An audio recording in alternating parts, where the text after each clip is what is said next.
김지현 돌직구쇼에 오신 여러분 반갑습니다. 김지현입니다. 저는 오늘도 이곳 광화문 청계광장에 나와 있습니다. 당장이라도 비가 쏟아질 것만 같이 어둡고 바람이 부는 날씨입니다. 기상청은 오늘 낮부터 밤 사이에 비 소식을 예보한 바 있습니다.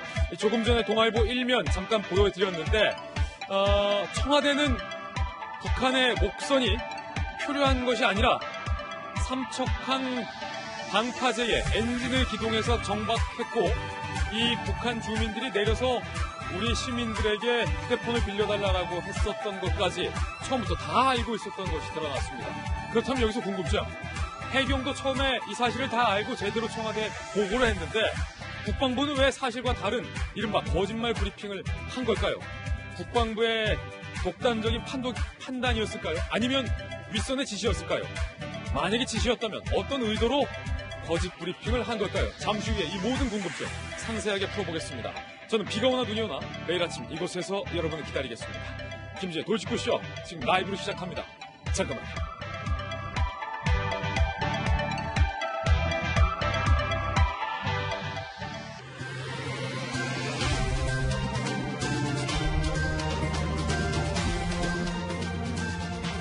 신문 읽어주는 남자입니다. 청와대는 다 알고 있었습니다. 해경도 상황을 제대로 파악해서 청와대에 다 보고했었습니다. 그런데 왜 국방부는 국민들을 상대로 한 브리핑에서 거짓말을 한 걸까요? 동아일보입니다. 국방부가 거짓말을 한 건지 누군가 거짓말을 시킨 건지 북한 선박 표류 거짓말 브리핑 때 알고 봤더니 청와대 행정관이 그 국방부 브리핑룸에 은밀하게 있었던 게 뒤늦게 알려졌습니다. 청와대 행정관이 국방부 브리핑장에 있었던 건 이례적인데 청와대 행정관이 현장에서 국방부가 브리핑하는 모습을 지켜보고 있었던 게 뒤늦게 지금 알려진 겁니다. 군 관계자는요, 청와대와 브리핑 내용을 사전에 조율했다라고 동아일보 기자에게 이야기했습니다. 오락가락 해명에 대한 실체의 진실은 과연 무엇인가? 많은 국민들은 궁금해하고 있습니다. 해경이 초기에 목선이 삼척항 방파제에 정박해서 육지에 내렸다라는 상황을 제대로 보고를 했었던 상황 보고서까지 입수됐습니다. 청와대 국정상황실과 청와대 국가위기관리센터에 모두 보고가 됐다라는 것이 이 상황 보고서를 통해서 드러났습니다.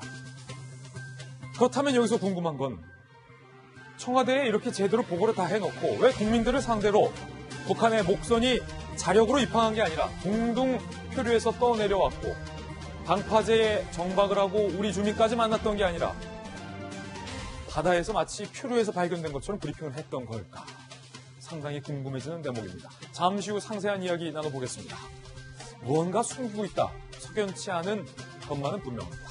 다음 신문입니다. 이번엔 조선일보입니다. 더군다나 해경이 북한의 어성이 입항했다라는 것을 19분 만에 빠르게 보고를 했다는 겁니다. 청와대 국정원은 처음부터 다 알고 있었던 것. 해경은 15일 조사 직후 한북에서 출항을 해서 삼척항에 입항했다라는 것을 청와대에 수차례 보고를 했었던 것으로 드러났습니다. 언론 보도 후 군은 왜곡 발표, 거짓말 발표를 했습니다. 조선일보는 정부 차원에서 사건을 방조했거나 축소했다라는 의혹을 제기하고 있습니다.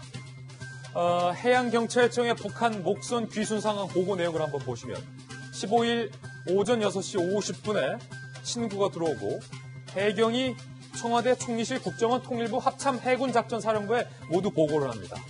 7시 9분에 일보, 7시 59분에 경운기 엔진까지 틀었다는 것을 두 번째 보고 10시 8분에 GPS와 통신기까지 있다는 것을 상세하게 3번이나 보고했는데 이틀이 지난 17일 군은 삼척항 인근에서 표류해서 발견됐다라고 거짓말 브리핑을 한 겁니다.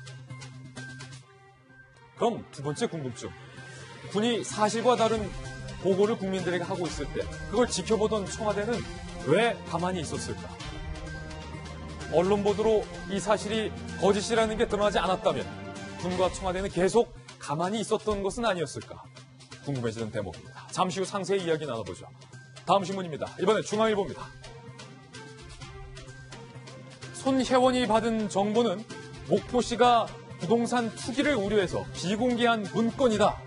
중앙일보가 14면에 썼습니다. 손혜원 의원은 이에 대해서 공개된 자료다라고 주장을 하고 있지만 검찰은 공무원들도 이거 보안문서다라고 이미 진술을 했다. 목포시 공무원들도 그거 보안문서 맞습니다 라고 진술한 것을 검찰이 확보했다는 겁니다. 그리고 대법원 판례 중에는 시세에 영향을 줄 수 있을 땐 그것이 바로 비밀 정보다라는 판례도 있다. 중앙일보는 이렇게 썼습니다. 잠시 후 이 이야기도 다뤄보겠습니다.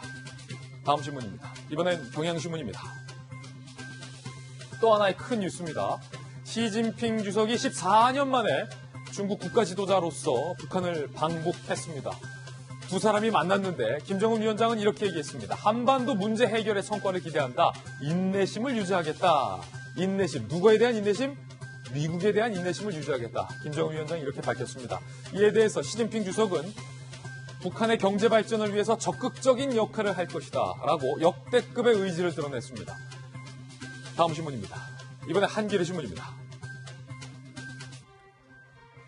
북한 김정은 위원장은 시진핑 중국 국가 주석에 대해서 정말로 극진한 예우를 다했습니다. 공항에서 한 번, 금수산 궁전에서 또 한 번, 두 차례나 성대한 환영식을 준비했습니다. 이 금수산 궁전에서 환영식을 한 것도 이례적이고 두 번이나 환영식을 한 것도 상당히 극진 예우라는 얘기가 나오고 있습니다. 25만 인파가 정말로 만세를 외쳤습니다. 두 사람의 만남 잠시 후에 영상으로 살펴보겠습니다. 다음 신문입니다. 이번에 한국일보입니다. 정세현 전 통일부 장관이 김현철 현 통일부 장관을 공개 면박을 줘서 화제가 모아지고 있습니다. 이렇게 말했습니다. 정세현 전 장관이 지금 김현철 장관 축사하러 다닐 때냐. 사진 한번 보시면요. 정세현 장관의 어떤 그 눈초리가 김현철 장관을 향해서 상당히 지금 매섭습니다. 정세현 전 장관은 정부의 대북 전략에 대해서 작심 비판을 나선 겁니다. 이렇게 얘기했습니다. 축사를 마치고 자리를 떠난 김현철 장관을 향해서 판이 커졌다. 통일부가 대책을 빨리 세워야 한다. 통일부 장관이 축사나 하고 다니면 안 된다. 비정상이다. 자꾸 그러지 말라. 대책을 수립해야 한다. 이렇게 꼬집었습니다. 시진핑 주석이 직접 무대 위에 올라서 북한의 김정은과 만난 것에 대해서 전직 통일부 장관은 비상사태라고 얘기합니다. 지금까지 신문 읽어주는 남자였습니다.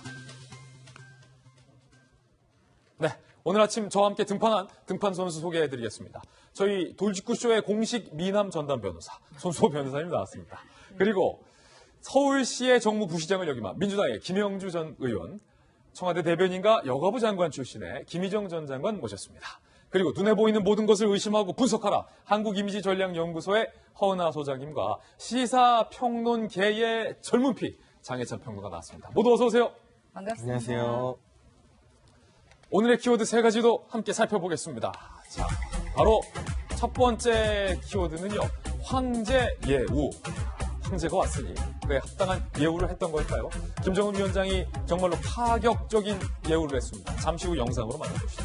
두 번째 키워드는요. 청, 알았다. 다 알았다. 그런데 분, 왜 거짓말했냐? 세 번째 키워드, 비공개 문건. 오늘 흥미진진한 이야기 준비되어 있습니다. 하나하나씩 상세하게 풀어보죠. 김재의 돌직구쇼, 오늘 탑뉴스로 시작합니다.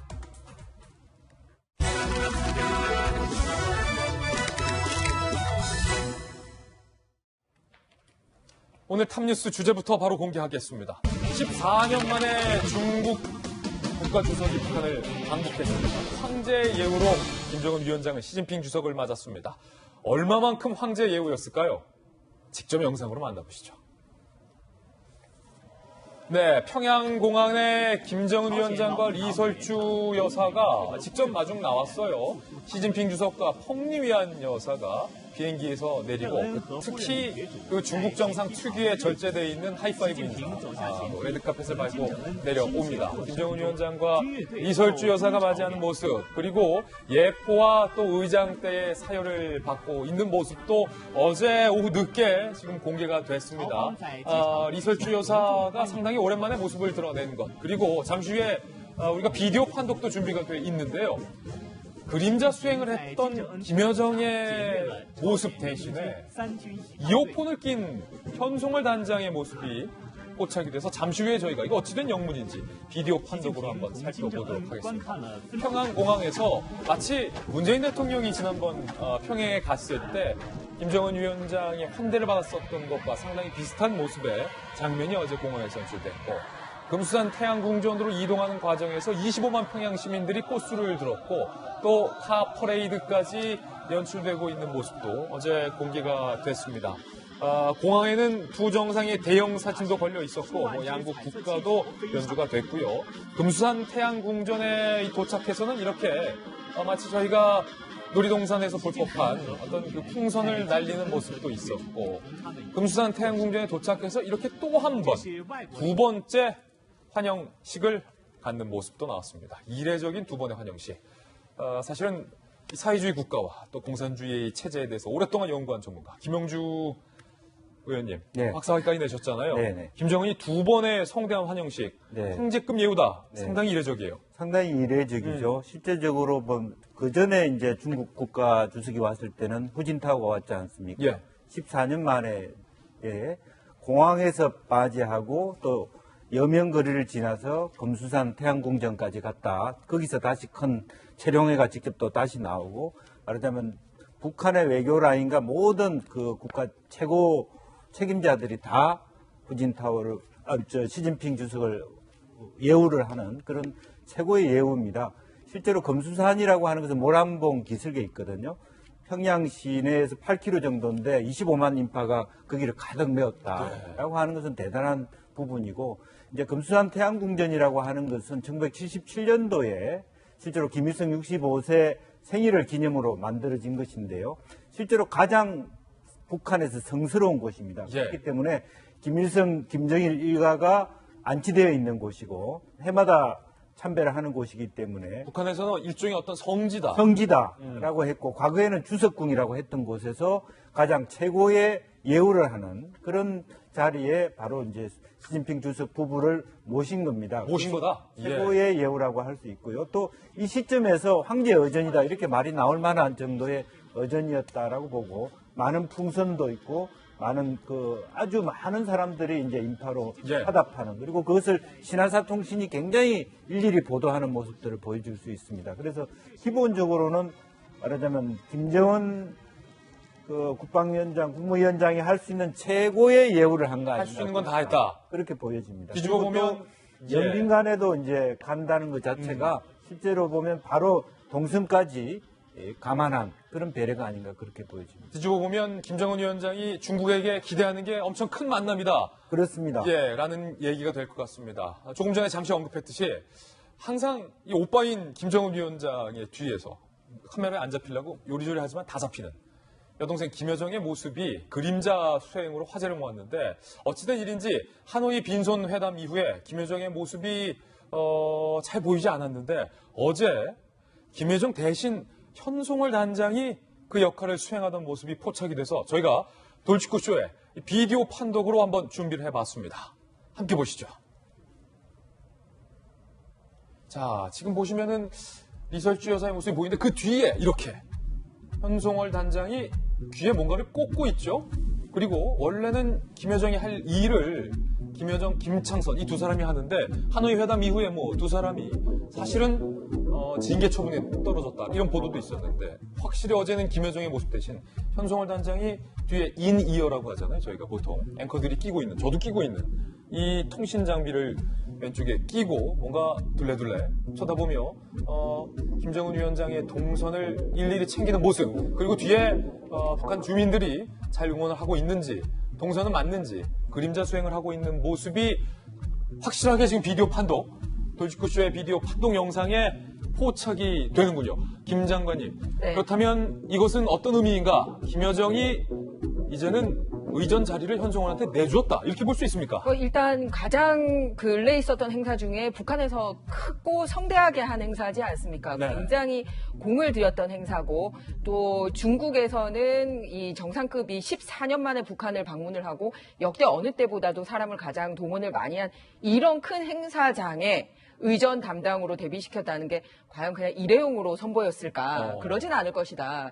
굉장히 행사 준비 과정이라든지 또 중국 매체에도 나갈 거고 북중 정상회담이 미국이라든지 북한 문제에 관심이 있는 여러 나라들에게 이 영상이 나갈 거라는 것을 버젓이 알고 있지 않습니까? 네. 그런데다가 현재 그 담당했던 사람이 김여정이라는, 그러니까 김정은 위원장의 동생이었다는 것도 아마 북한 문제에 관심 있는 여러 세계인들은 다 알고 있는 자리지 않습니까? 예. 그러니까 다른 자리가 아니라 그렇게 잘 알려진 자리에 누군가가 대체가 됐고 그리고 큰 행사에서 데뷔를 시켰다는 게 굉장히 의미 있게 보여집니다.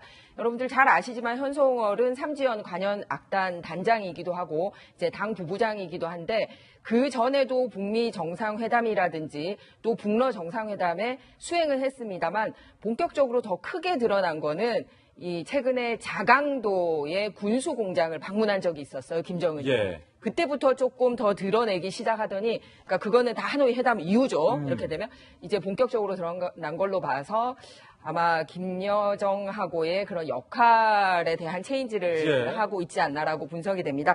특히 김정은의 집사로 알려져 있는 그 김창선 부장이 바로 옆에 같이 이제 남자인데요. 계속 이렇게 서로 귓속말도 나누고 상의를 하는 걸로 보여지기 현송월과? 때문에, 예. 네, 그러기 때문에 지금 바로 보이는 장면 있네요. 옆에 있는 옆에 남자분입니다. 네, 그러기 그 때문에, 사람이 김창선, 김정은의 집사. 네, 그래서 계속 행사에서 저기서도 옆에 나란히 같이 있습니다. 그래서 뭔가 중요한 역할을 긴밀하게 귓속말 네. 주고받고 이런 걸로 보여지기 때문에 약간 역할 분담에 이 조정이 있다. 그런데 크게 다른 조정보다는 같은 여성이고 연배고 또 이 느낌이 비슷한 사람으로 고른 걸로 봐서 그동안 익숙해 왔던 그런 의전에 대해서 틀은 크게 바꾸지 않는 그런 모양은 볼 수가 있습니다. 어쨌든 의전이 굉장히 중요하다는 걸 우리 외교 행사에서 그동안 여러 번 봐왔잖아요. 그렇기 때문에 뭐를 중요시할 것인지 또 앞으로 우리가 남북 정상회담을 할 때 카운터 파트너가 될 거기 때문에 그래서 설명을 이렇게 드렸습니다. 그렇군요. 확실히 김여정의 의전 역할을 현송월에게 내줬다라는 것이 좀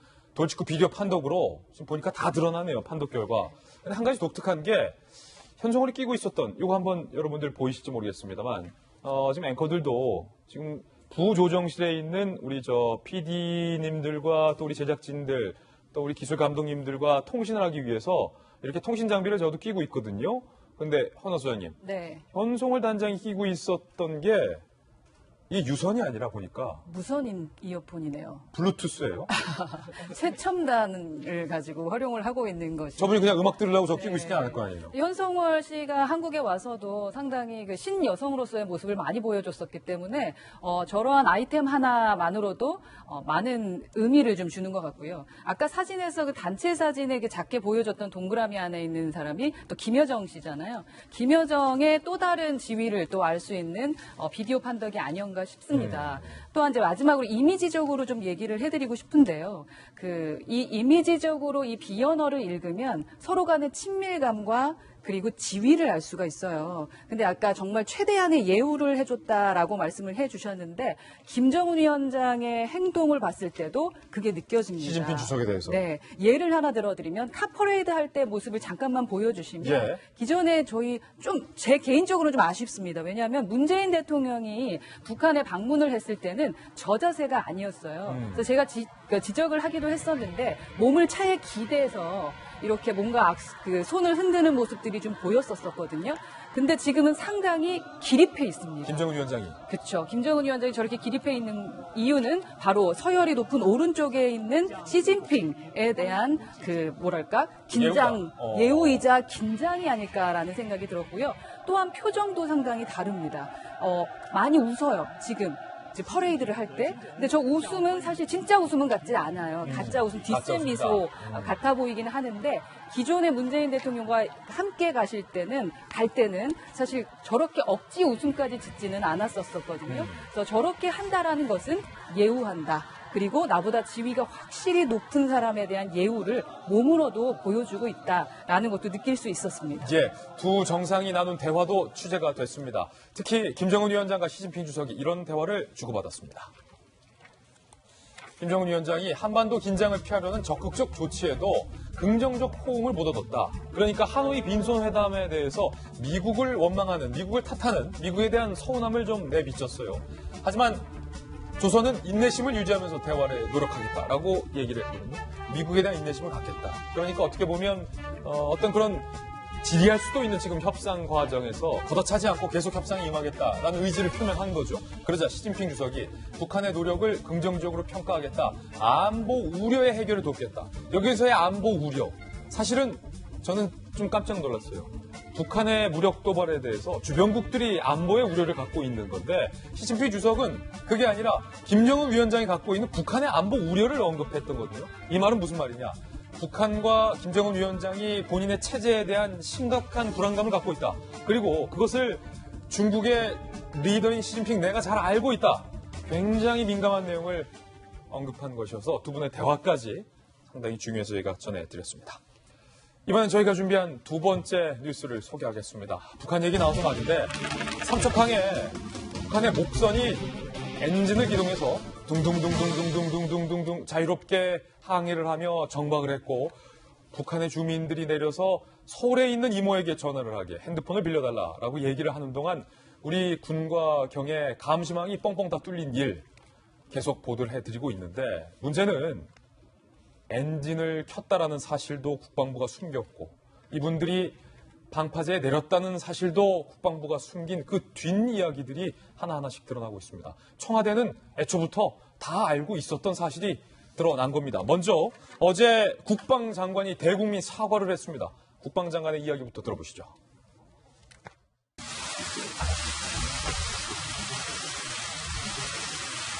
지난 6월 15일에 발생한 북한 소형 목선 상황을 군은 엄중하게 인식하고 있으며 국민 여러분께 깊은 사과의 말씀을 드립니다.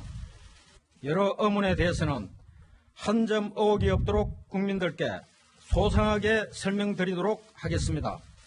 깊은 사과의 말씀을 드립니다.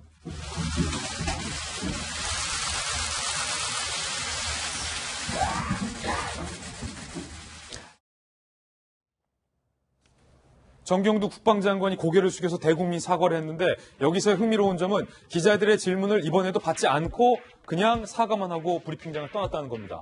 저희들이 묻고 싶은 게 많았습니다. 해경이 군이 청와대에 초기에 이 사실을 다 알고 제대로 보고를 했는데 왜 그 사실을 마치 은폐하려는 듯한 오해를 불러일으키게 거짓 브리핑을 했느냐? 라는 질문에 대해서 묻고 싶은 게 많았는데 정경두 국방장관은 일체의 질문을 받지 않고 대국민 사과만 하고 브리핑장을 떠났습니다. 질문을 받지 않았기 때문에 누구에게 우리가 질문해야 할지 상당히 좀 난감해진 대목입니다. 그런데 정경두 국방장관의 대국민 사과 이후에 문재인 대통령이 국방장관을 질타했어요. 제대로 포착 및 경계 못한 부분 그리고 그 이후 국민께 제대로 알리지 못한 부분에 대해 문제점이 없는지 철저히 점검해달라. 대통령이 국방장관을 질타하는 발언도 어제 내놨습니다. 그런데 대통령이 국방장관을 질타했지만 많은 언론에서 취재한 결과 청와대는 그리고 군은 그리고 국정원은 이미 사건 초기에 제대로 된 해경의 보고를 받고 이 사실을 다 파악하고 있었던 사실이 드러났습니다. 그러니까 청와대도 대통령도 제대로 된 팩트를 다 알고 계시면서 국방부가 거짓 브리핑을 하는 동안 가만히 계셨다라는 얘기가 되는 겁니다. 해경의 상황 보고서가 입수됐습니다. 함께 보시죠. 해경이 이 사건 초기 그러니까 2019년 6월 15일 오전 7시 9분 33초경에 청와대 등에 보고한 내용입니다. 이렇게 나와 있습니다. 신고 내용. 삼척항 방파제에 미상의 어선이 4명 승선 들어와 있는데 신고자가 선원에게 물어보니 북한에서 왔다고 말했다고 신고가 접수됐다. 그러니까 이미 해경은 방파제에 정박을 하고 북한 선원들이 내려서 우리 주민과 접촉했다라는 사실을 청와대에 보고를 했다라는 겁니다. 그러면서 중요한 말이 또 나옵니다. 확인 사항, 삼척 파출소에서 이미 확인한 사항을 덧붙이는데 6월 10일경에 이미 목선의 엔진 고장으로 표류하다가 6월 14일경 엔진 기관이 수리가 돼서 삼척항으로 입항을 했다. 그러니까 표류를 한 게 아니라 엔진을 켜고 동동동동동동 삼척항으로 기동을 해서 들어왔다라는 사실까지 기재가 돼 있다는 겁니다. 이 보고서 어디에 보고했는지가 상당히 중요하겠죠. 이 문서 거듭 말씀드리지만 6월 15일 오전 7시 9분 33초에 보고한 문서입니다. 보고 기관들 함께 보시죠. 그러니까 우리가 일보라고 얘기하는데 이 전파처에 보면요. 청와대 국정상황실, 청와대 국가위기관리센터, 총리실 외교안보정책관실, 그리고 국정원 상황실, 그리고 제일 밑에 보면 통일부 정보상황실과 합참 지휘통제실. 해경은 이미 15일에 청와대와 국정원과 군에게 제대로 된 보고를 한 겁니다. 그런데 이틀 뒤 우리 군이 사실과 다른 거짓 브리핑을 국민들에게 한 겁니다. 여기서 의문점이 쏟아지고 있는 상황. 장희찬 평론가님, 이게 뭐예요?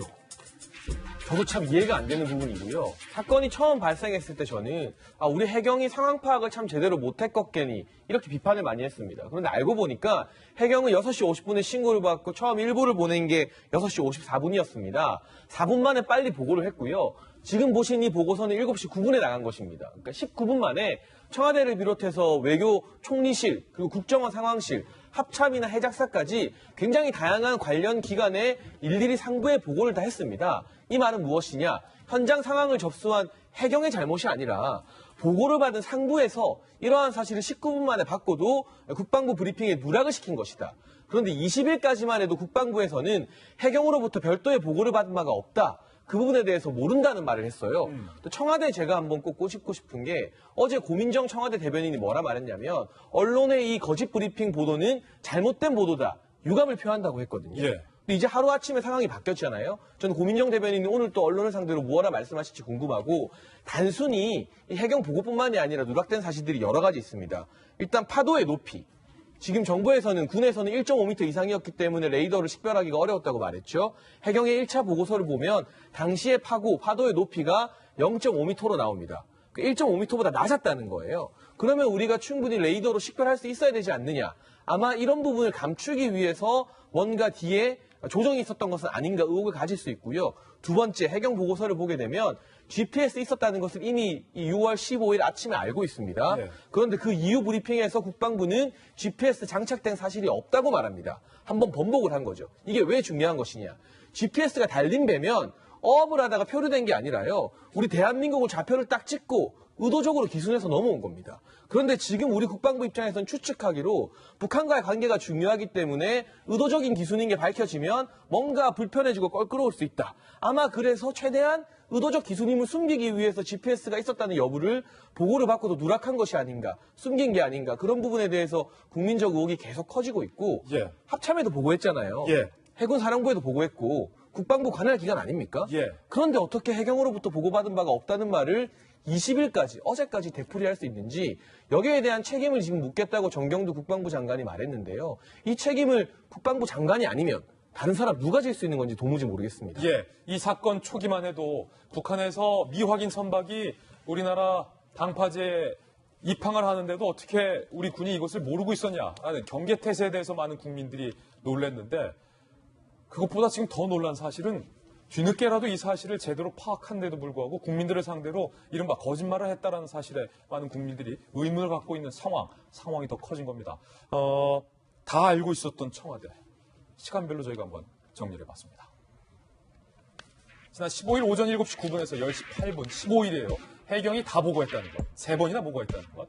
삼척항 방파제의 미상의 어선, 자력으로 삼척항 입항. 아까 상황 보고서 보신 내용 그대로입니다. 그런데 이틀 후 17일 군이 처음 브리핑을 할 때는 기동을 하지 않고 둥둥 떠내려와 표류했다, 식별 못했다. 삼척항 인근에서 바닷가에서 발견된 것처럼 브리핑한 거죠. 그런데 저 첫 브리핑 장소 때 청와대 국가안보실의 행정관이 참석한 사실 뒤늦게 지금 밝혀졌습니다. 저 국방부 오래 출입했지만 국방부가 제가 출입했을 당시 북한이 수많은 미사일을 쏘는데도 청와대 행정관이 참석했던 적은 없었는데요. 저 국방부 브리핑 장소에 청와대 행정관이 참석을 했었다는 겁니다. 그러자 논란이 일고 있습니다. 군 관계자의 이야기부터 함께 들어보시죠. 어떤 논란이냐? 군에게 책임을 몰아가게 한 건 아니냐. 군 관계자는 이렇게 얘기합니다. 청와대 지침대로 하는지 감시하고 청와대에 실시간 보고하기 위해서 와 있었던 게 아니겠느냐. 이런 볼멘 목소리가 군 내부에서 나오고 있다는 겁니다. 마치 군이 브리핑 내용을 알아서 만든 것처럼 하는데 모든 책임을 다 뒤집어 쓰게 된 이 상황 등 억울한 게 많다. 지금 군 내부에서 아니 우리가 그렇게 거짓말 브리핑 하고 싶어서 했겠느냐라는 볼멘 목소리까지 본 조간신문에 보도가 되고 있는데 청와대 대변인으로 계셨던 김희정 장관께서 이 부분 잘 알 것 같은데 북한의 미확인 배가 넘어왔다라는 사실은 작은 사실이 아니고 네. 청와대에서 이런 사실을 보고받으면 어떻습니까? 통상 국방부 대변인실과 어떻게 브리핑을 하는지 사전에 조율을 하는 게 맞습니까? 아니면 보고는 받았으니까 군이 알아서 브리핑하라라고 군에게 그냥 브리핑을 맡기는 편입니까? 조율은 아니고 적어도 어떤 내용이 브리핑 되는지에 대한 보고라든지 공유는 반드시 되어야 됩니다. 청와대 대변인실 계셨습니다. 네, 맞습니다. 왜냐하면 대변인실 간의 공유뿐만 아니라 국가안보실과 국방부 간에도 공유가 되어야죠. 왜냐하면 정확하게 이 보고가 올라갈 때도 엉터리 보고가 없이 올라갔는지, 그러면 거꾸로 이렇게 엉터리 브리핑대로 지시가 내려갈 때 그럼 과연 어느 선에서 지시가 내려갔는지, 이 둘 중에 어디서 왜곡이 됐는지를 알아야 되거든요. 그럼 현재까지 알려진 바로는 뭐냐면 보고 올라가는 동안에는 왜곡이 없었다라는 게 나옵니다. 그렇다면 청와대 대변인실이나 국가안보실은 이 사항에 대해서 정확하게 알고 있었단 말이죠. 그런데 국방부가 엉터리 보고를 했는데도 그거 잘못된 국민들에 대한 보도자료다. 이거 왜 니네가 엉터리로 했냐라고 질타했다는 내용이 전혀 없거든요. 그 말은 적어도 청와대가 방조를 하거나 지시를 하거나 둘 중에 하나는 했다라는 거를 자인하는 게 되는 겁니다. 청와대 행정관이 국방부의 브리핑실에 와 있었다. 네, 그것도 굉장히 좀 이상한 게 뭐냐면 예를 들어서 국방부 장관께서 정해진 원고가 아니라 기자들과 일문일답을 하는 사항이라면 아주 국방부를 통해서 이렇게 중요한 사항을 청와대가 듣기는, 그러니까 현장에 가서 긴밀하게 국민들이 궁금해하는 거를 청와대도 같이 책임 있게 답변을 해주기 위해서 만약에 그 자리에 있었다 하면은 그나마 좀 가능한 일일 것도 같아요. 그 케이스는 이제 공개를 다 하는 케이스. 맞습니다. 그 경우에는 청와대 국가안보실에서는 누가 와 있다라고 같이 브리핑장에 알리고 서야 됩니다. 예. 그런데 이번에 그렇게 하지 않고 말 그대로 몰래 다녀갔고, 또 하나는 일문일답이 없이 그냥 정해진 원고를 장관께서 1분 조금 넘게 그냥 읽고 들어가 버린 상황이었습니다. 그렇다면 과연 그 보도자료는 사전에 청와대에 다 공유가 된 것일 텐데 뭐가 못 믿어서 청와대 행정관까지 그 자리에 보냈을까요? 그렇기 때문에 그 부분에 대해서는 답을 명확하게 해야 됩니다. 왜냐하면 국민들이 불안해하는 게 침투한 것도 불안하지만 이후에 국민들을 앞으로도 이렇게 속일 거냐. 그럼 옛날에 이거 아니에요. 옛날에 주민들한테 알리지 않고 다리 끊어버리면 자기들 가족이나 자기들은 다 다리 건너고 나머지 사람들은 다리 못 건너가지고 다 떼죽음 당하는 거 아닙니까? 딱 그 꼴이거든요, 지금. 그러니까 뭐냐면 들어왔는데도 안 알려서 이렇게 룰루랄라 하고 있는 거 아닙니까? 그러기 때문에 이 정확한 보고가 국민들에게 안 이루어졌다라는 게 어느 선에서 일어난 일인지를 밝혀야 되는데 청와대가 이미 브리핑장에 있었다는 걸로 봐서 다시 한번 말씀드립니다만 방조했는지 지시했는지 밝혀야 될 때입니다. 예, 아직까지는 뭐 방조나 지시가 확인된 사항은 아니기 때문에 어제 국방부 장관께서 질문을 받는 시간을 애석하게도 없었기 때문에 저희들이 이런 의혹이 있다라는 부분을 또 김비정 장관께서 짚어주신다는 차원을 여러분께 말씀드립니다. 파도가 높아서 레이더상에서 북한의 목선을 감지하지 못했다. 군은 이렇게 설명했었는데 이것도 사실이 아니었습니다. 당초 국방부는 파도가 높아서 북한의 목선을 발견 못했다. 당시 파도의 높이죠. 1.5m에서 2m다. 그것보다 어선 높이가 낮아서 식별하기 어려웠다. 지난 17일에 분명히 이렇게 국민들에게 이야기를 했습니다. 그런데 기상청에 따르면요. 목선이 발견된 15일 오전 5시에서 7시 삼척항 인근의 파도 높이는 2m가 아니라 0.2m. 암만 높아도 최대 0.5m밖에 안 했다. 그러면서 동해바다는 평온했다. 노영주 의원님, 네. 이것도 거짓말.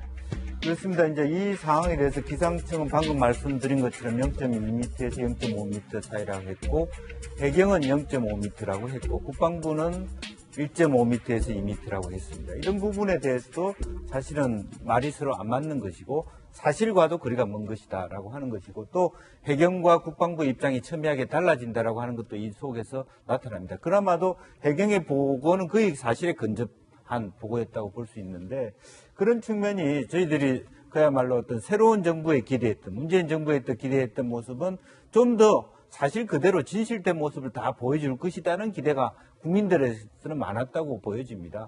그래서 그런 부분에 대해서 가장 큰, 물론 작은 배다 보니까 경기에 실패할 수 있는데 그런 실수에 대한 반성과 그것을 진솔하게 해야 되는데 그걸 말하자면 은폐하려고 했다라는 측면, 또 하나는 은폐 차원을 뛰어넘어서 말하자면 일사불란한 대응을 하지 못했다는 걸 뛰어넘어서 예컨대 통일부 장관이 북한에 쌀 주는 여러 가지 기회, 또 시진핑 주석이 북한 가서 남북 관계가 좀 좋아질 수 있는 이 찰나에 하필 왜 저런 일이 일어나가지고 남북 관계를 더 이상하게 만들면 어떻게 하냐. 또 혹은 배도 혹은 북한의 김정은이가 배 돌려달라 하면 그걸 어떻게 할 것이냐 전전긍긍해서 통일부는 배가 없어졌다고 얘기를 했다가 국방부는 또 아니 우리가 보존하고 있다고 얘기하는 이런 모습들이 저는 굉장히 이 아마추어 정부다라고 생각합니다. 그러니까 평화를 얘기할 때일수록 국방은 강건해야 되고 예. 더군다나 합참 의장이 실제로 그 지역에 대한 좀 강화를 요청했던 시점에서 그런 일이 있었다는 것이 훨씬 더 애석한 부분이 아닌가 그렇게 생각이 듭니다. 예. 손소 변호사님 저희들이 부를 때는 또 탐정 손소라고 별명이 있기 때문에 지금 다 아니라고 하니까 우리 정부가 국방부도 거짓말한 거 아니고 청와대도 은폐한 거 아니다라고 하니까 이제는 축축할 수밖에 없는 거라서 탐정께 여쭤봅니다. 사실과 다른 브리핑을 국방부에서 했고 소위 거짓말 브리핑이라는 얘기가 돌고 있고요.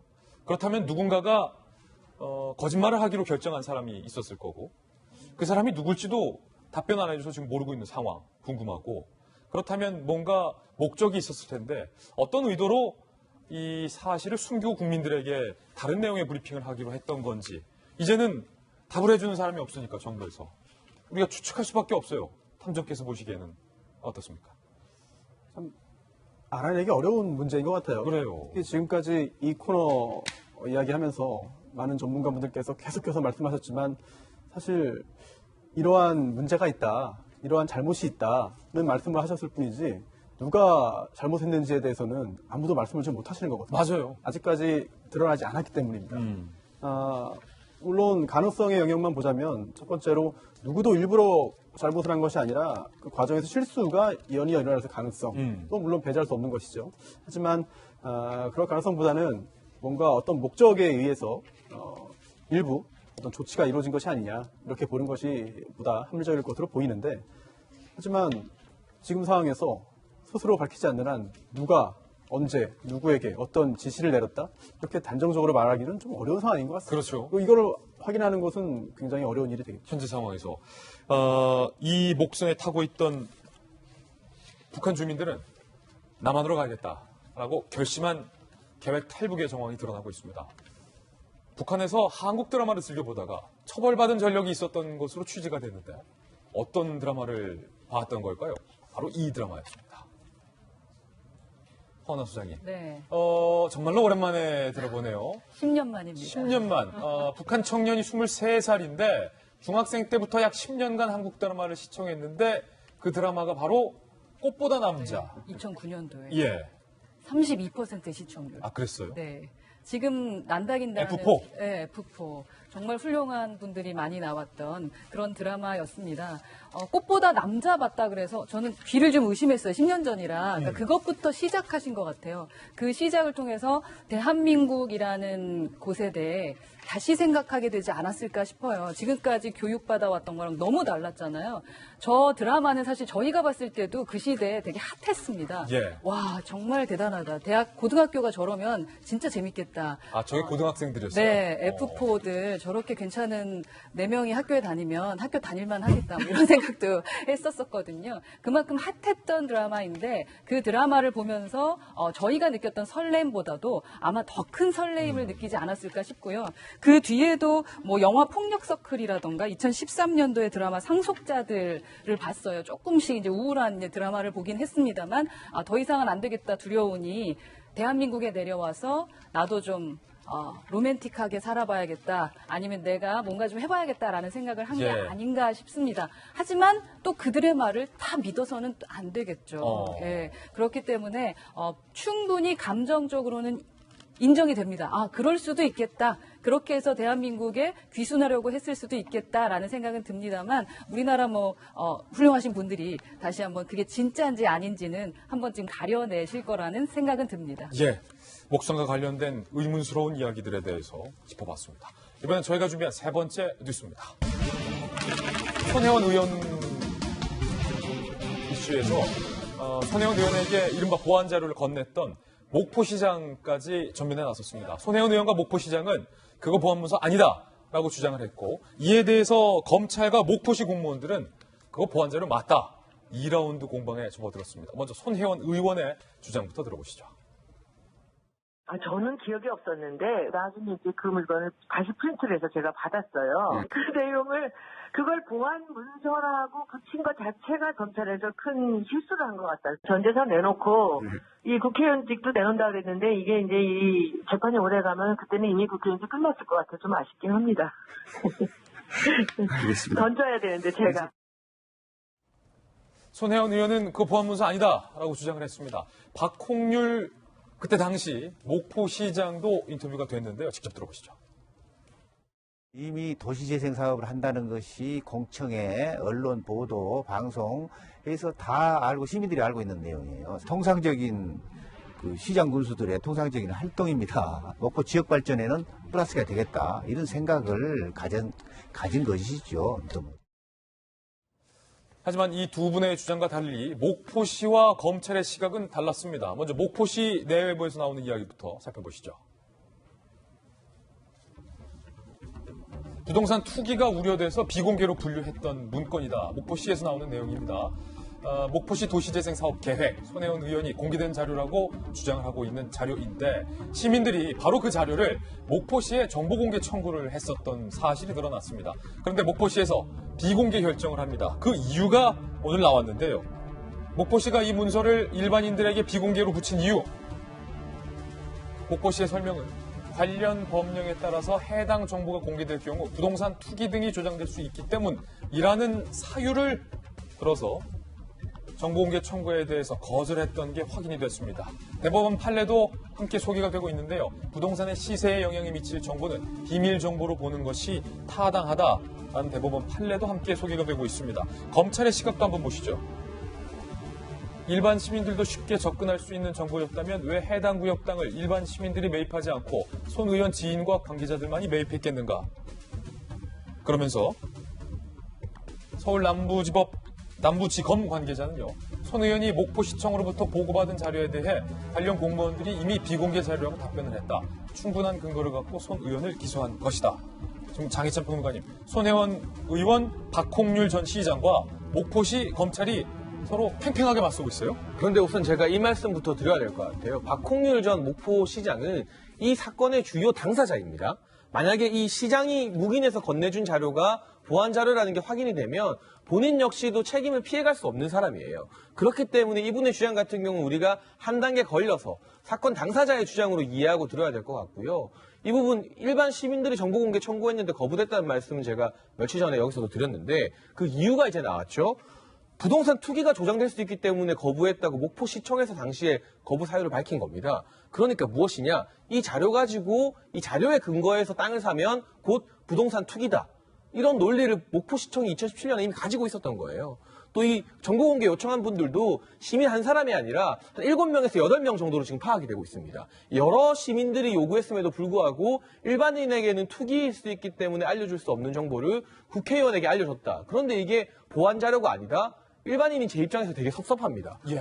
일반인은 몰라도 되는 공개 자료가 또 어디에 있습니까? 우리 일반인들 무시하는 것도 아니고. 그리고 지금 박홍률 전 시장이 계속해서 제가 생각했을 때 잘못 말씀하는 게 있는데 도시재생 자체가 확정된 건 보안 자료가 아닙니다. 검찰이 이야기하는 건 지금 그게 아니에요. 이 자료 안에 있는 정확하게 어느 구역, 어느 범위가 도시재생 사업에 포함되는지 이 부분이 보안 자료라는 것이거든요. 그러니까 공청회 등을 통해서도 도시재생이 있을 거라는 건 시민들에게 설명이 됐어요. 하지만 그 자리에서도 구역과 관련된 자료는 공개가 되지 않았다고 검찰이 지금 파악을 하고 있거든요.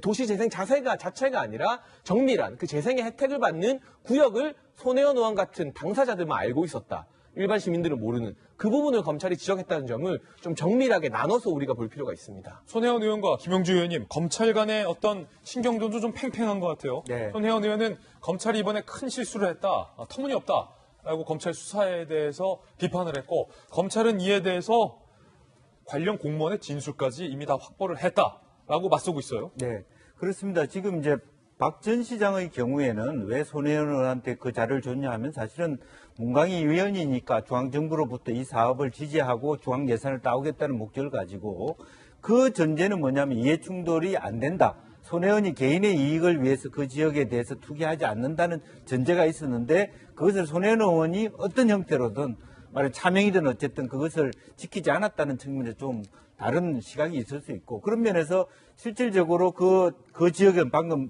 말씀하신 대로 정확한 어느 지역이냐에 따라서 중앙정부가 돈을 넣고 계획이 결정되면 분명히 그거는 투기가 될 수 있는 말하자면 땅값이 오를 수 있는 영역이 있는 것이죠. 그러나 손혜원 의원은 기본적으로 이 계획하기 전까지 목포시의 구도심은 사실은 설렁과 비슷한 것이었는데 나로 인하여 이것이 부상되었다라는 측면에서 나는 떳떳하다고 얘기하지만 기본적으로 뭐 밝혀지듯이 검찰이 얘기한 것처럼 창성장이나 이런 모든 부분에 있어서 자기 개인이 리모델링 비용이라든지 정년세 모든 것을 함으로써 본인은 선언이지만 실질적으로 보면 법률적 측면에서는 실명제 위반이라고 하는 부분의 법적인 요건에 이해가 충돌되기 때문에 그것은 우리가 다시 봐야 될 지점이 아닌가 보여집니다. 향후 이제 이런 것들이 아마 재판에서 손소 변호사님 어떤 재판의 법적 쟁점이 될 걸로 보입니다. 이 자료가 정말로 보안 자료냐 아니냐의 문제, 그리고 손혜원 의원이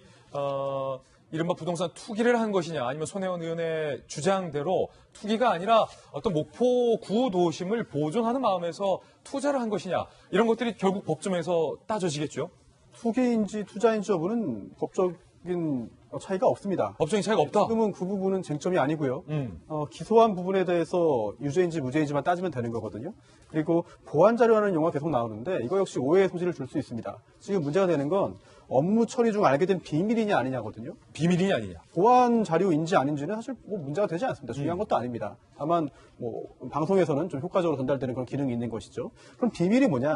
이 부패방지법에서 말하는 비밀이 무엇인지에 대해서도 그 판례도 있고 또 여러 가지 정의 규정도 있는데 중요한 건 이 도시재생 전략 계획이 무엇이냐거든요. 예. 이 도시재생법을 봐야 돼요. 근데 이 도시재생법에 보면 이 도시재생 전략 계획이 무엇인지 쭉 설명이 나오고 이게 수립 과정에서도 공청회 등을 거쳐서 내용이 공개되고 또 확정되면 30일 동안 공개를 하도록 되어 있습니다. 네. 공개 의무예요. 그럼 과연 이걸 비밀로 볼 수 있겠느냐.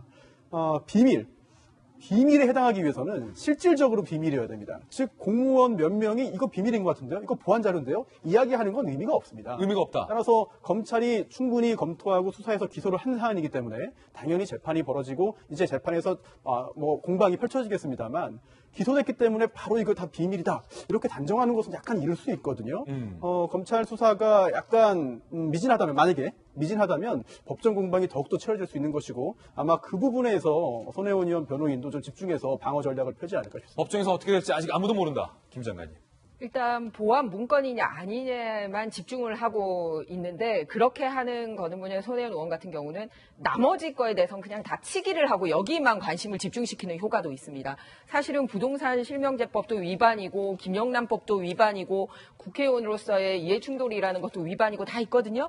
그런데 보안 문건이냐 아니냐에만 이 집중시킴으로써 마치 공무원이 잘못한 것처럼 하는 프레임 자체를 손혜원 의원이 끌고 가고 있다는 말씀을 먼저 드리고 싶습니다. 그러니까 이거 아니라도 죄질은 다양하다라는 말씀을 먼저 드리고 또 보안 문건이라는 부분에 대한 설명도 좀 드렸으면 합니다.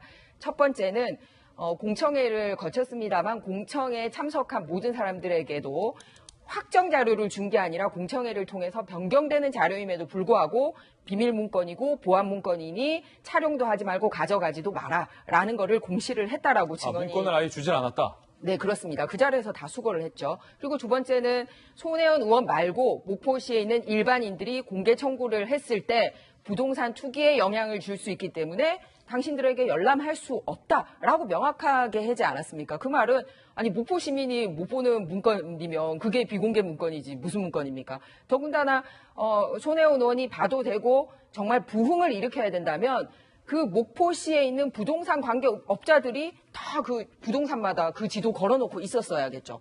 전혀 그런데 목포시가 공개를 하지 않았다라는 말씀을 드리고 마지막으로 또 주민들이 하는 얘기예요. 목포 국회의원인 박지원 의원이나 윤소아 의원하고도 목포시가 공유하지 않은 자료다. 일반 국민들뿐만 아니라. 그런데 콕 찍어 손혜원 의원만 이렇게 공유를 한 자료다라는 거죠. 그리고 거기서 그치지 않고 그 자료를 이용해서 본인이 이득을 취하려고 했다라는 점에서 이제 더 큰 이제 나쁘게 보는 거죠. 김영란법 위반이라고 보여진다는 점입니다. 그리고 이 공개냐 아니냐에 있어서 역시 중요한 부분은 뭐냐면 이런 사업이 있을 거다 아니다라는 게 중요한 게 아니라 어느 지점인지 이 위치가 굉장히 중요하지 않습니까? 왜냐하면 손혜원 의원이야 지인들 동원해서 여기저기 살 수 있을지 모르지만 목포 시민은 하나 정도 찍어서 사야 되는데 그러지 않습니까? 그래서 이 부분에 대해서는 빨리 사과를 하는 게 더 깨끗하지 않을까. 꼭 법정까지 가기 전에 분명히 잘못한 부분이 있다 말씀드리고 싶습니다. 미공개라고 하는 것은 비밀이어서가 아니라 확정되지 않은 사실이 유포될까 봐 공무원들이 두려워하는 부분도 있다는 것만 참고로 말씀드립니다. 예, 양측의 다양한 주장에 대해서 소개를 해드렸습니다. 이제 법정에서 어떻게 판가름이 날지도 계속해서 주목해봐야 될 것 같습니다. 이번엔 저희가 준비한 다음 순서입니다. 취재 수첩 Y가 준비되어 있는데요. 오늘은 과연 어떤 사건이 준비되어 있을지 저와 함께 이동하시죠.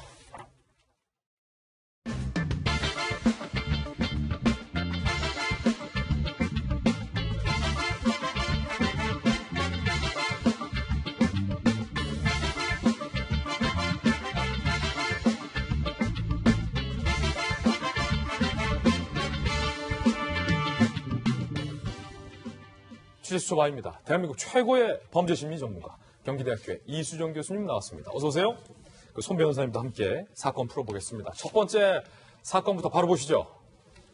고유정이 쓰레기를 버린 곳에서 특이한 뼈 조각이 발견됐습니다. 경찰은 살해된 전 남편의 것으로 추정을 하고 있습니다. 전말부터 함께 보시죠.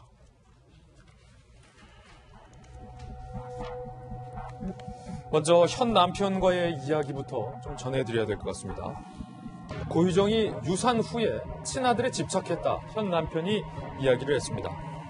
고유정이 지난해 자연유산 후 전 남편과 사이에서 난 친아들에게 강한 집착을 보였다. 평소 친양자 입양 이야기를 자주 했다. 현재 남편이 이렇게 이야기를 한 거예요. 그리고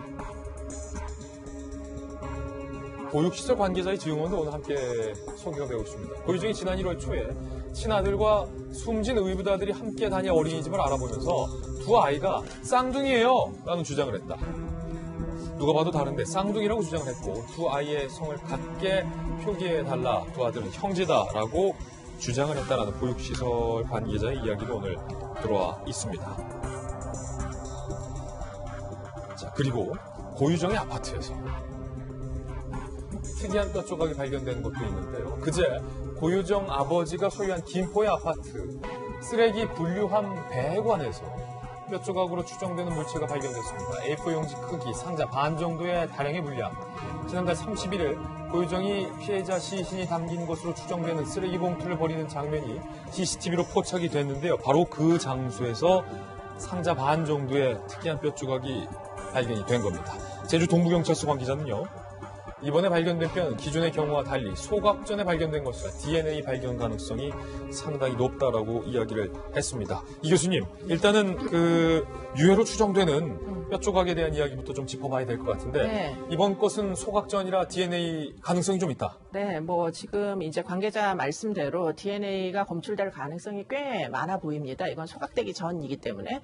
그런데 이제 문제는 이 쓰레기 분류함에서 이제 발견을 했다는 건데 이 쓰레기 분류함은 아파트에 있는 주민들이 집안에 있는 쓰레기 이제 그 배관이 있다 그럽니다. 이 아파트에는. 그래서 거기서 이제 쓰레기를 버리면 배관을 타고 집화장까지 자동으로 이동되는 구조다. 이렇게 이야기를 해요. 그러니까 상당히 독특한 구조네요. 네, 그렇기 때문에 그렇다면 이게 고유정이 버린 이제 뼈 이냐는 아직은 이제 뭐 물론 DNA 검사를 해봐야 되겠지만 아직은 확증하기는 좀 어려워 보이고요. 어쨌든 다행히도 소각이 안 된 뼈들을 A4 용지 반 정도씩이나 발견했다는 건 이건 상당 부분 이제 가능성, DNA 검출의 가능성이 있다라고 볼 수 있겠습니다. 예, 사실 뭐 이곳에서 유해의 일부, 저곳에서 유해의 일부를 발견됐다. 네.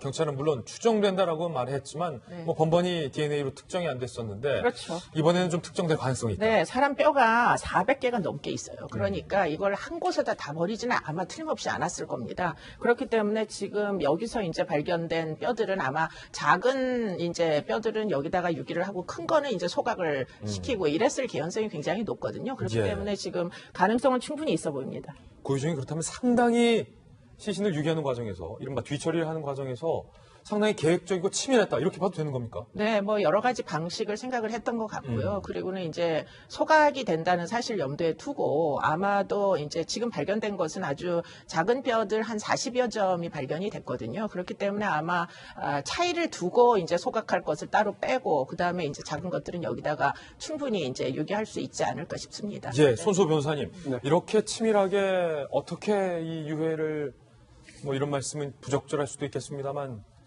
장소를 달리하면서 처리를 할 것인가에 대한 고민도 고유정이 역력히 했다라는 게 지금 드러나는 대목인데 지금 구치소에서 고유정이 굉장히 일상적인 생활을 하며 평온한 모습 뭐 샤워도 잘하고 식사도 잘하고 그런데 입을 열지 않고 여전히 나는 그냥 우발적 범행이다. 계속 이런 주장만 되풀이하고 있다면서요.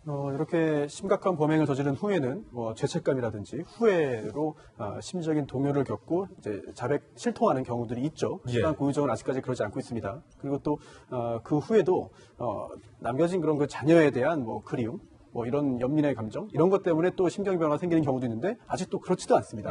또 그 후에 현 남편과의 관계가 굉장히 중요했을 것으로 짐작되는데 네. 정작 또 현 남편도 지금 고유정을 고소했거든요. 이런 사실을 전해 들었을 텐데 그런 사실을 전해 들으면 또 심리적인 변화가 있지 않겠느냐 예상했는데 그렇지도 않습니다. 지금도 평온하다. 그렇습니다. 그렇다면 어지간한 변화, 뭐 상황 변동에는 지금 현재 심리적인 변화가 없다는 것으로 지금 알 수 있는 것인데 예. 그렇다면 조금 전에 그 교수님 지적하신 대로 사체, 골 등이 발견되어서 이제 그동안 본인이 이제 그 훼손하고 유기했던 것들이 조금씩 발견된다, 확인된다 이런 부분에 그 후에 어떤 심리 변화를 한번 기대해 볼 수 있을 것 예. 같거든요. 그런데 고유정이 아직까지 뭐 평온함을 유지하고 있고 또한 그 본인의 범죄 사실에 대해서 구체적인 입을 열지 않는 것을 볼 때 경찰 수사도 쉽지는 않다.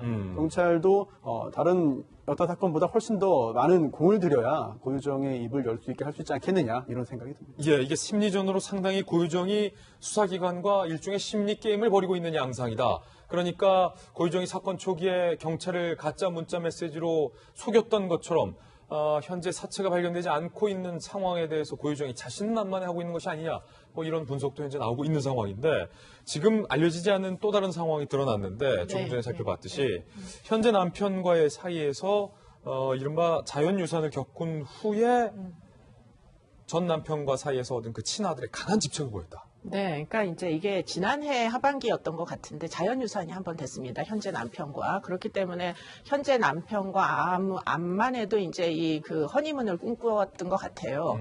그런데 문제는 그것이 모두 구현되기가 어렵다라고 느낀 것이 지금 유산과 함께 성격적인 모든 문제가 이제 다시 이제 재현된 거 아닌가 이렇게 보이고요. 그때부터 이제 자해나 자살 시도를 하면서 남편을 이제 올가매기 시작했고 그리고는 이제 감정 기복이 굉장히 심해졌다고 하거든요. 그게 아마도 지금 이제 가사 소송 그리고는 이제 전 남편의 살해와 굉장히 유관하게 이제 돌아간 거 아니냐 이렇게 이제 추정이 됩니다. 예, 입을 열지 않고 있는 고유정 그리고 수사에 진척이 없는 상황.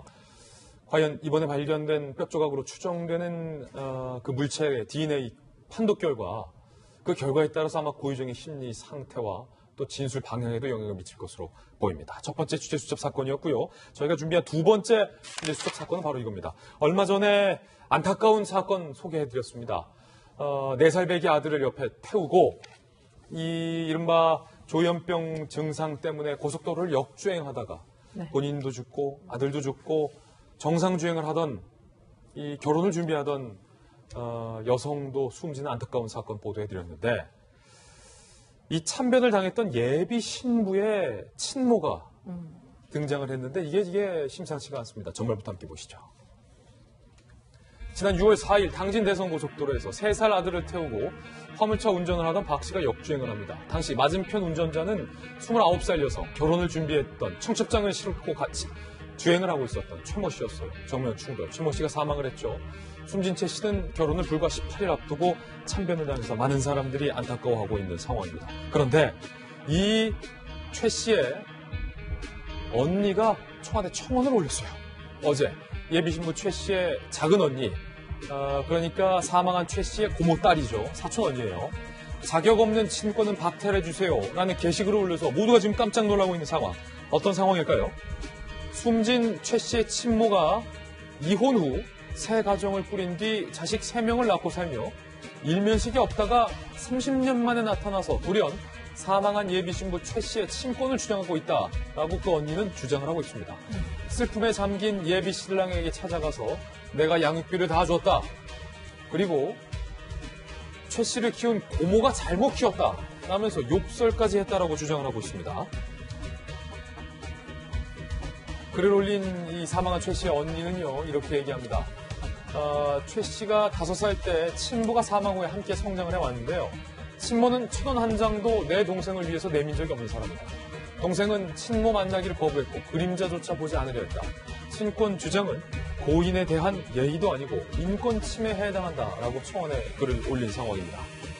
30년 만에 나타난 친모가 보험금 때문이라는 얘기도 나오고 있어요. 친모가 친권을 주장하고 있습니다. 딸에 대한 모든 권한이 나에게 있다. 그러면서 딸이 재직하던 회사를 방문해서 이미 발급된 사망진단서를 재발급하는가 하면 보험회사에 사망보험금까지 신청을 했다라고 언니는 현재 주장하고 있습니다. 이수정 교수님. 네.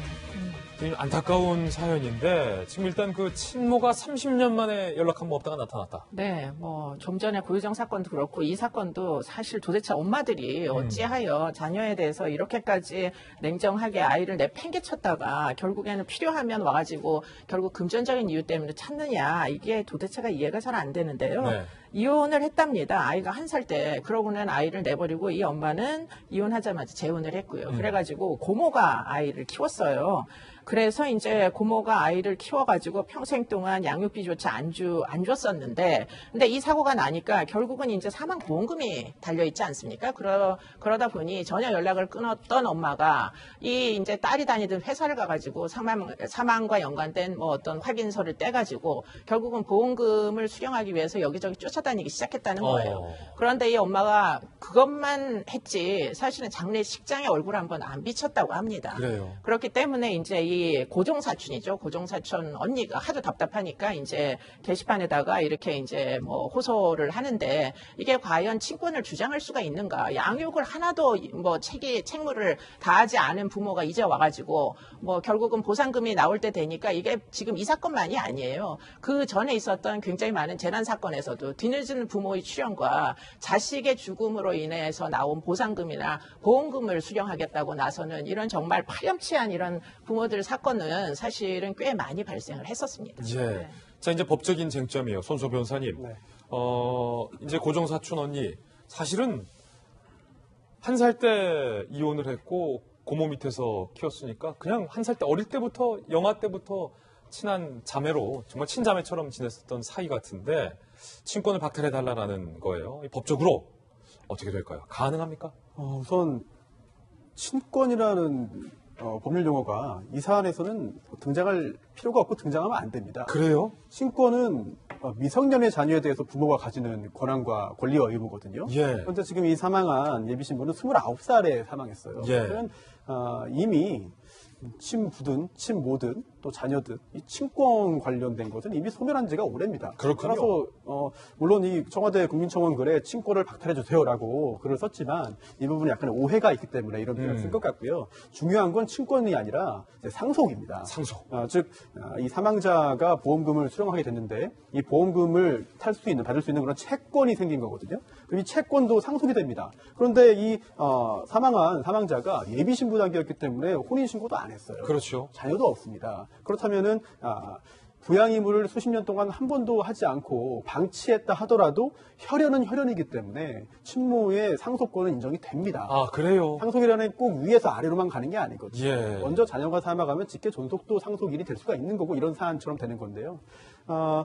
그래서 지금 현재의 법에 따르면 방법이 없습니다. 아하. 방법이 없습니다. 그래서 부양이물을 하지 않은 부모가 추후에 그런 직계비속에 대한 어떤 직계비속의 재산을 상속할 수 없도록 하자는 상속 결격 사유로 하자는 그런 법률 안들은 지금 남아 있습니다만 통과가 되지 않은 상태이기 때문에 그렇군요. 지금 단계에서는 도덕적인 비난 또는 안타까움을 표현할 수는 있어도 이 혈연 관계가 존재하기 때문에 이 상속이 이루어지는 것을 막을 방법은 없는 그런 상황인 거죠.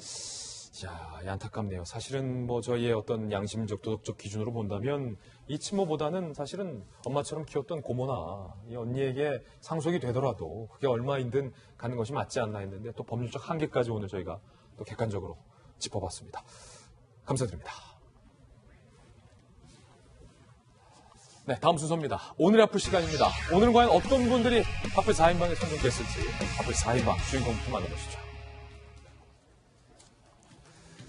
요즘 그 현역 선수 때보다 더 많은 인기를 받고 있는 이른바 투머치 토커, 말이 많다. 별명이 얻고 있는 박찬호 선수, 이국종 교수 나와 있고요. 김정순 여사도 오늘 하플에 오랜만에 출연을 하셨습니다. 빅뱅의 탑, 그리고 워렌 버핏과 빌 게이츠의 사연인데 지금 뭐 계산하고 있는 거 아니에요? 알바하고 있는 것 같기도 하고 하나하나씩 전해드리겠습니다.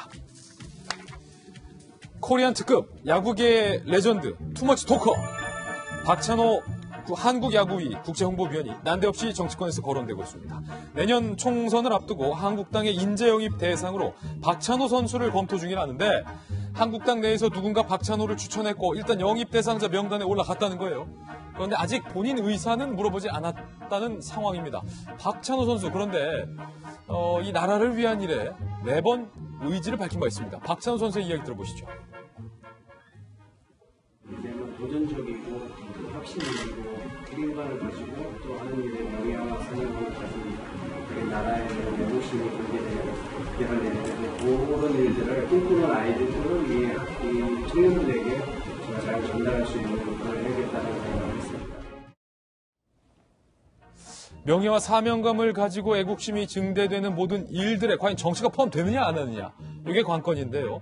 박찬호 선수의 매니지먼트 사측은요, 정치할 의사도 없고 지금은 미국에서 거주 중이라며 일축을 일단 했습니다. 박찬호 외에도 아덴만의 영웅 이국종 아주대병원 교수 역시 한국당 영입을 검토 중인데요. 앞서 몇 차례 한국당을 수술해달라라는 러브콜을 받은 적 있지만 고사한 바 있습니다. 그건 제 전공이 아닙니다. 라고 말이죠. 또한 백종원, 소카 이재용, 선동열 등등 여러 유명인들이 한국당 인재 영입에 물망에 올랐습니다. 늦어도 9월 말까지 결과물을 내겠다는 방침인데 정작 당사자들은 현재로선 정치에 전혀 관심이 없다라는 입장. 상황이 이러다 보니까 일각에선 짝사랑 명단이다라는 얘기까지 나오고 있는 상황입니다. 일단은 김영주 의원님, 일단 당사자들한테는 안 물어본 명단이군요, 이게. 네. 실제로 뭐 2,000명 중에서 좀 골라서 그래도 164명 정도를 좀 추렸다고 얘기했는데요. 그래도 어쨌든 당의 인지도를 올릴 수 있고, 그분들의 몇 분이라도 들어오면 상당히 새로운 새바람을 만들어낼 수 있는데, 제가 이제 자유한국당에 계신 분들한테 좀 주장하고 싶은 것은 뭐냐면, 이분들이 오면 어디로 가겠습니까? 비례대표를 가야 되는데, 얼마 전에 비례대표 없애자 얘기를 했잖아요. 자가당착이다. 그러니까 앞뒤가 안 맞는 얘기를 하고 있다. 예. 그러면 박찬호가 그러면 충남 공주의 지역구, 충남 공주 지역구. 네? 예전에 이국전이 수원시에 아주대학교 앞이니까 그게 지역구 출마하냐고요. 그러면 당의 위원장이 가만히 있습니까?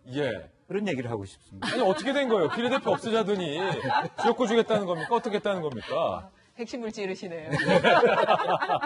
사실 얼마 전에 그 조훈현 의원이랑 재윤경 의원님이랑 이렇게 당은 각각 다르지만 밖에서 한 분은 바둑의 영웅이셨고 또 한 분은 금융계 전문가셨는데 여의도 진절머리 난다라는 그러니까 기사를 본 적이 있습니다. 그 정도로 단지 이런 분들을 이제 당에서 모셔올 때 일순간의 메이크업 용도로 모셔올 생각을 하면은 절대 국민들이 이제 더 이상 속지 않을 것 같아요. 그러니까 거기에 걸맞는 역할과 그렇게 할 수 있는 뭔가를 보장을 해야 되는데 그러면 지금 과연 그걸 한국당이 보장하냐, 보장 못하고 있지 않느냐라는 문제 제기를 한 것 같아요. 그렇지만 두 가지 면에서 분명히 긍정적인 사인이 있는 것 같습니다. 하나는 한국당이 뭔가 변하려고 대단히 몸부림을 치고 있다. 현재 멤버로는 안 되고 뭔가 정말 국민들에게 가까이 가기 위해서 노력을 하고 있다라는 거고, 또 두 번째는 아까 비례대표 없앤다고 했으니까 어떻게든 저렇게 오시면은 연고가 있는 지역 국회의원들은 긴장을 하게 되거든요. 우리 동네로 오는 거 아니야? 충남으로 온다 박찬호. 아니, 예를 들면 그러면은 약간 회의에 있던 국회의원들에게도 내가 저분들보다 더 열심히 해야지 공천받을 수 있구나라고 조금 더 열심히 하는 내부적인 단속 효과도 있고 두 가지 다 있지 않나 그렇게 생각합니다. 근데 뭐니 해도 가장 중요한 거는 본인 의사죠. 본인 의사죠. 저는 이 당이 어디든지 간에 한 번쯤 저 이국종 교수님이나 우리 또 박찬호 선수는 당이 어디든 당을 하나 만드셔도 되고. 아니, 당의 중요한 게 아니라 저분들이 오셔서 박찬호 선수는 홍보위원은 문광위에서 어째 정책을 아주대 이국종 교수는 보건복지위원회에서 그 역할을 좀 제대로 하고, 정말 비례대표로 와가지고 지역구 갈 그럴 게 아니라 4년 동안 정말 외과 수술을 위한, 외래를 위한 그런 어떤 예상과 정책을 만드는 4년 동안의 비례대표가 이어졌으면 좋겠어요.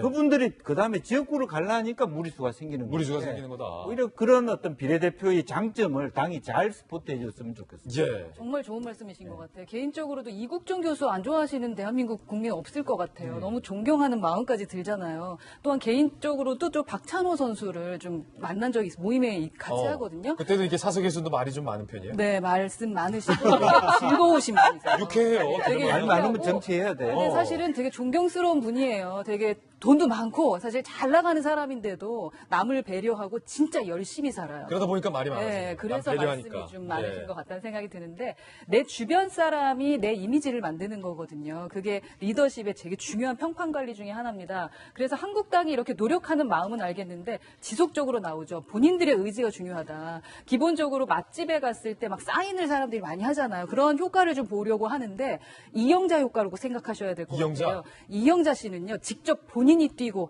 진짜 여기 맛있다라고 말했기 때문에 그 맛집이 진짜 대박을 내는 겁니다. 그 음식이. 근데 그냥 사인만 하고 올 때는 맛있지 않을 수도 있다라는 말씀을 하시기도 했거든요. 그래서 그들이 진짜 원해서 그들을 보호해주면서, 우리 국민들은요 정치인 된다 그러면 좀 걱정되는 면이 있어요. 괜히 이국종 교수 망가질까봐 그러한 생각 들지 않도록 좀 해주셨으면 좋겠습니다.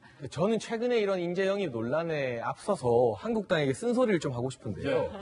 지금 박찬호 선수도 그렇고 이국종 우리 교수님도 그렇고 일단 거부 의사를 드러냈잖아요. 물론 정체에 대한 꺼림도 있겠지만 정치 시민들, 여의도 밖에 있는 사람들이 봤을 때 지금의 자유한국당이 들어가고 싶은 매력적인 정당이냐. 거기에 대해서 자문자답을 먼저 해보실 필요가 있다. 굉장한 도직구예요. 지금 우리 국민들이 자유한국당에 바라는 건 여기 이 의원들 정부 견제도 하는지 못하는지 잘 모르겠다. 좀 싹 바꾸고 싶다는 건데, 바꿔라. 외부에서 신선한 인물 한두 방울 스포이드로 톡 투하한다고 해서 물이 정화가 되는 건 아니거든요. 그런 식의 방식은 너무 올드한 방식이다. 그리고 저는 철학에 대해서 이야기하고 싶습니다. 이국종 교수나 박찬호 선수 와서 관련 정책할 수 있겠지만, 이번에 영입 대상인 소카와 타다의 이재용 대표가 언급됐습니다. 근데 지금 소카와 타다는 택시업계와 전면전을 벌이고 있잖아요. 근데 얼마 전 택시 집회에서 한국당의 이미자, 환노위 간사 등 참석해서 우리는 택시업계 편들겠다고 했거든요. 그래놓고 인재 영입에는 택시업계와 전면전을 벌이고 있는 이재용 대표를 영입하겠다. 앞뒤가 안 맞잖아요. 인재 영입할 때 유명하고 괜찮고 인기 많은 사람 영입하는 게 아니라 우리 당의 철학과 맞는 사람들, 그 철학적인 고민을 좀 할 필요가 있다는 말씀을 좀 드리고 싶습니다. 자유한국당만 몰아붙이지 마요. 다른 당도 비슷해요. 다른 당도 비슷하다. 다른 당도 비슷하다. 이번엔 두 번째 하프의 주인공도 만나보시죠. 김정숙 여사가 어제 삼성전자, SK그룹, 롯데그룹 등 10여 개 대기업의 CEO급 인사들을 청와대로 초청해 비공개 오찬을 가진 사실이 뒤늦게 알려졌습니다. 영부인이 기업인 오찬을 주재한 것은 이례적인 일. 일각에서는 문 대통령이 지난 정권 국정농단 사건을 의식해 대기업 관계자들과의 만남을 꺼려온 상황이란 점, 그리고 김 여사의 단독 해외 순방을 비롯한 적극적 대외 활동 등등 다양한 이야기들이 거론되고 있습니다. 청와대에서는 김 여사의 비공개 오찬을 공개하지 않다가 일부 언론 보도를 통해 사실이 알려지자 이날 저녁에 뒤늦게 공개했는데, 이날 행사는 다양한 가족 포용을 위한 사회 공헌 기업 초청 오찬이라는 이름으로 진행, 5대 기업 중 현대자동차와 LG는 초청 대상에 포함되지 않았다. 청와대는 밝혔습니다. 이 자리에서 김 여사는 기업들의 사회 공헌 활동을 격려했다는데요. 재계 관계자는 정책 이야기만 있었고 정치 이야기는 없었다라고 선을 그었습니다.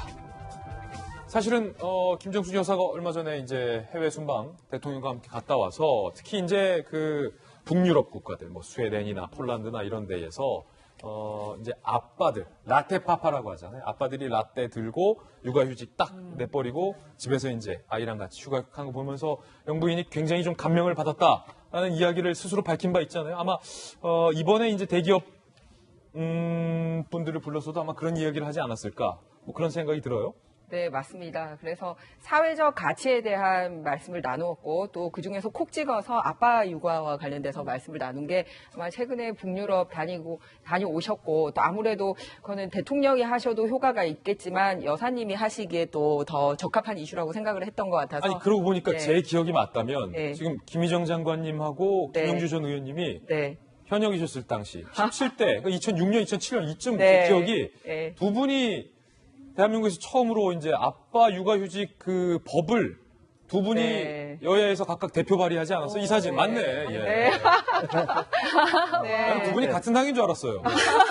그때 저는 이제 새누리당이었나? 한나라당. 한나라당에서 앞장섰고 이제 김영주 의원님이 열린민주당으로 앞장서서 옆에는 보좌진이고요. 저희 두 명이 대표로 해서 파파 쿼터제라는 법안을 제출을 했었습니다. 상당히 젊었네요. 그래서 파파 쿼터제가 뭐냐면 육아휴직 중에 아빠가 반드시 일정 부분 써야 되고 그건 아빠가 안 쓰면 없어지는 거예요. 그리고 그 경우는 또 소득 대체까지 해주는 걸로 아빠 육아휴직을 장려하는 거를 법적으로 하자고 2006년에 제안을 했었는데 언론은 관심을 보였는데 국회는 통과가 안 됐습니다. 네, 그래서 이제 요 전 정권 때 박근혜 대통령 시절에 이제 아빠의 달이라는 정책이 이제는 돼서 이제 진행이 되고 있는데 안타깝게도 아직까지 아빠 육아휴직은 대기업을 빼고는 10%고요. 그러니까 육아휴직 쓰는 사람 중에 10%만 남자고 대기업을 포함하면 17%.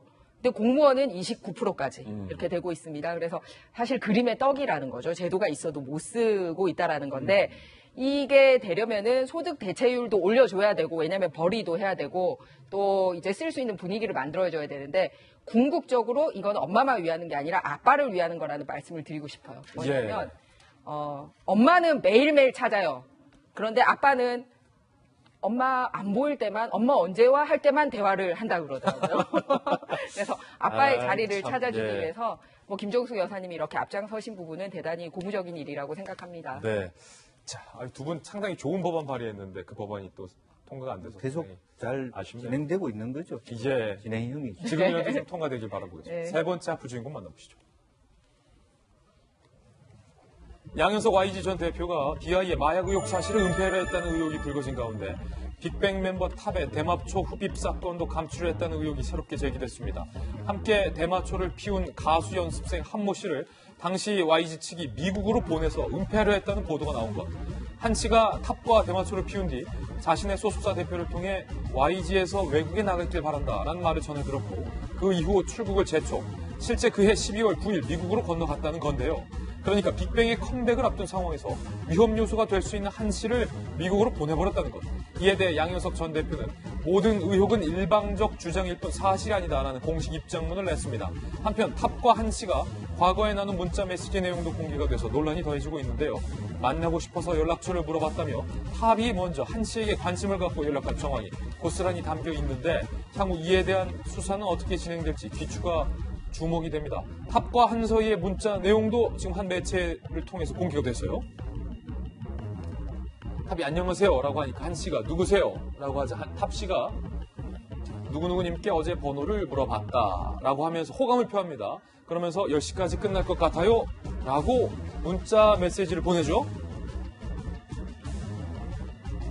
그리고 탑이 아직 헤매는 거예요? 라고 하자 한 씨가 아니요 오빠 친구가 자꾸 전화가 와서 잠시만요 라고 하자 탑이 네 너무 심심해 라고 두 사람이 문자를 보낸 내용까지 공개가 됐습니다. 손수호 변호사님 중요한 것은 이때 당시에 이 두 사람의 어떤 그 치밀한 사이 그리고 두 사람이 대마초를 함께 한 것을 YG가 알고 한모 씨를 미국으로 보냈다라는 주장이에요.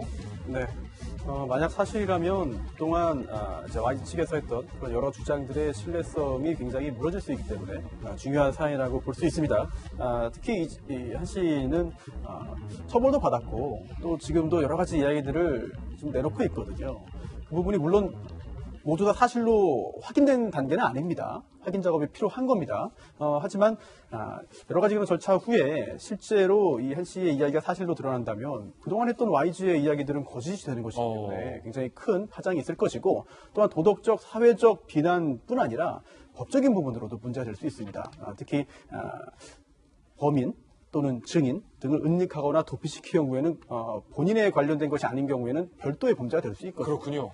따라서 누군가 YG 관련된 누군가가 이러한 일들을 꾸미고 실제로 실행했다면 이 부분은 그 자체가 형사적인 범죄가 될 가능성이 충분히 있습니다. 이 부분도 수사기관은 분명히 추적을 해야 될 것 같습니다. 이번에 네 번째 학풀 주인공입니다. 빌 게이츠와 워렌 버핏이 만났어요. 왜 만났을까? 알바로 만났다. 둘이 합쳐 재산이 210조. 각각 세계 부자 순위 2위와 3위에 올라있는 빌 게이츠와 워렌 버핏이 아이스크림 가게 알바생으로 깜짝 변신했습니다. 이렇게 해요. 두 사람이 디저트 카페에서 일하는 영상이 화제가 됐는데 앞치마를 입은 두 사람이 가슴팍에 명찰까지 달고 일일 아르바이트 체험을 하는 모습이 담겨 있습니다. 확실히 좀 어색해요. 아이스크림 담는 게. 서툴게 아이스크림을 쌓아 올리고 주문을 받으며 고객과 농담을 주고받기도 하는 모습. 빌 게이츠는 손님이 어떤 메뉴를 시켜도 그건 저희 가게에서 제일 인기 있는 메뉴죠 라고 말해서 웃음을 자아내기도 했습니다. 배운 대로만 하는 거예요. 영상을 본 누리꾼들은 세계 최고 부자들의 알바 체험에 파격적이고 신선하다. 알바하다가 열받으면 가게를 사버리면 되니 참 부럽다 등의 반응과 함께 이들의 알바 체험 배경에도 관심이 쏠렸는데 투자에 앞서서 직접 해당 기업의 상품과 서비스를 이용해보는 것으로 잘 알려져 있는 버핏 회장. 또 어떤 색다르고 거대한 투자를 위한 포석이었을까요?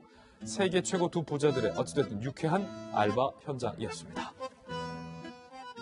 두 분이 알바하는 거 좋지만 뭐 현실성이 전혀 없어요. 알바를 왜 합니까? 두 분이 그 기업을 사시면 되죠. 두 분의 알바 현장까지 보내드렸습니다. 저희는 60초 광고 후에 힐링 뉴스로 돌아옵니다. 잠시 후 저와 함께 힐링하시죠. 차인표 신혜라 부부가 지금 화제가 되고 있습니다. 두 분이 몇 년 만이에요. 지금 18년 만에 사진을 한 장 찍었는데 18년 전 모습이랑 달라진 게 없기 때문입니다. 사진으로 만나보시죠. 2001년에 찍은 사진, 저 때는 광고 사진이었고 2019년에 18년 만에 그때 광고 모습을 재현했는데 야, 우리 저 차인표 신혜라 두 분 뭐 군살 하나 없이 그때나 지금이나 외모도 뭐 몸매도 어떤 저런 부부적 감성까지 지금 다 똑같으니까 힐링하라고 준비했는데 약간 좀 샘나고 약올라요. 너무한 거 아닙니까? 조금 전에 우리 두 분 아니지만 김희정, 김영주 두 분 의원의 12년 전 모습을 봤는데 두 분은 한참 다른데 이분은 똑같다는 거예요. 신혜라 씨는 본인의 SNS에 2001년 광고 촬영 사진을 18년이 지난 후 큰딸이 찍어주었어요. 가족과 함께하는 과거로의 여행이 재밌다. 다들 한번 해보세요. 라며 추억을 공개해서 누리꾼들의 관심을 받고 있습니다. 차인표 신혜라 부부는 대표적인 연예계의 인고 부부이자 또 선행도 많이 하는 좋은 부부의 또 오랜만에 모습이 담겨 있길래 힐링하시라고 저희들이 한번 힐링 뉴스로 준비했고 사실은 사진보다도 지금 나오는 음악 사랑을 그대 품 안에 오랜만에 듣는 OST 요거 듣고 싶어서 제가 한번 힐링 뉴스로 준비를 해봤습니다. 가사는 기억 안 나고 리리리라리리리라 이것만 기억나요. 어느덧 금요일입니다. 이번 한 주도 정말 고생 많으셨습니다. 좋은 주말, 힐링하는 주말 보내시고요. 저희는 다음 주 월요일에 인사드리겠습니다. 오늘 하루는 분명 어제보다 나을 겁니다. 좋은 하루 되십시오. 고맙습니다.